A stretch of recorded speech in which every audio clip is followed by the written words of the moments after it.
तो बलोचिस्तान का बच्चा बच्चा जानता है, कोई बलोचिस्तान का कोई शहर, कोई जिला, कोई डिस्ट्रिक्ट, कोई मोहल्ला ऐसा नहीं है जहां किसी न किसी को शहीद इन फौज के जर्नैलों ने न किया हो, इन फौज के लोगों ने लापता न किया हो।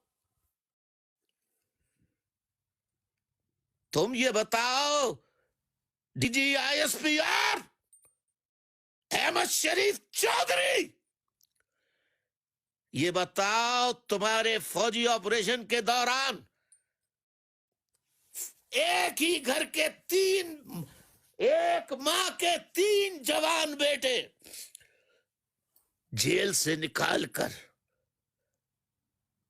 हथकड़ियां बंधी हुए बाहर निकालकर पुलिस मुकाबला करार देकर तुम जर्नेलों ने, तुम जालिम हो, तुम जाबिर हो।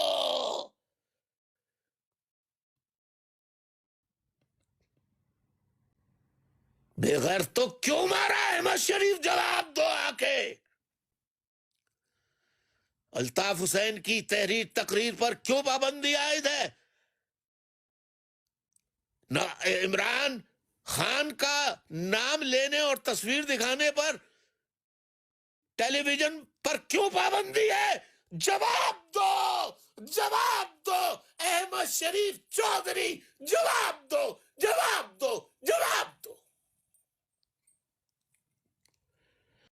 जवाब दो।